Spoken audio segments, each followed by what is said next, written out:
Please শুয়ে বুকের দুধ খাওয়াবেন না, এমনকি রাতের বেলাতেও না। এতে আপনার আদরের সন্তানের মারাত্মক ক্ষতি হতে পারে। একটা গল্প শোনাই। সময় বিকেল ৩:৩৪। চেম্বারের বাহিরে হঠাৎ করে তীব্র কান্নার শব্দ। আমার সহকারী এসে জানালেন, স্যার ইমার্জেন্সি একটা বাচ্চা দেখতে হবে। আগে রুগীকে রুমে বসিয়ে দ্রুত ছোট বাবুটাকে দেখলাম। দৃশ্যটা ছিল ভয়াবহ। শরীর একদম নিস্তেজ, বাবুটার কোনো নাড়াচাড়া নেই। শ্বাস প্রশ্বাস, গায়ের রং নীলচে কালো হয়ে গেছে। স্টেথোস্কোপে শুনে হার্টবিট আছে। মিনিট প্রায় 40। এক মুহূর্ত দেরি না করে সঙ্গে সঙ্গে আর্টিফিশিয়াল শ্বাস নেওয়া শুরু করলাম। সাকশন দিলাম, অক্সিজেন দিলাম এবং প্রয়োজনে সব ওষুধ প্রয়োগ করলাম। আল্লাহর অশেষ রহমতে মাত্র 5 মিনিটের মধ্যে পাউটা কান্না শুরু করলো। নিজে নিজে শ্বাস দিল।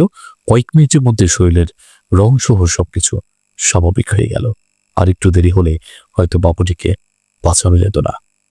সাকশন দিতে গিয়ে বুঝলাম শ্বাসনালীতে মায়ের দুধ ঢুকেছিল, অর্থাৎ মায়ের দুধ শ্বাসনালীতে প্রবেশ করার কারণে শিশুটি শ্বাসরোধ হয়ে শ্বাস প্রশ্বাস বন্ধ করে দিয়েছিল। রোগীর কাছ থেকে স্টোরি জানা গেল যে মা শুয়ে শুয়ে বাবুকে দুধ খাওয়াচ্ছিলেন। হঠাৎ শিশুটি কাশি দেয়, তারপর শ্বাস বন্ধ হয়ে যায় এবং সারা শরীরে কালো হয়ে যেতে থাকে। গুরুত্বপূর্ণ বার্তা হচ্ছে, আপনাদের শিশুকে কখনোই শুয়ে বুকের দুধ খাওয়ানো একদমই যাবে না।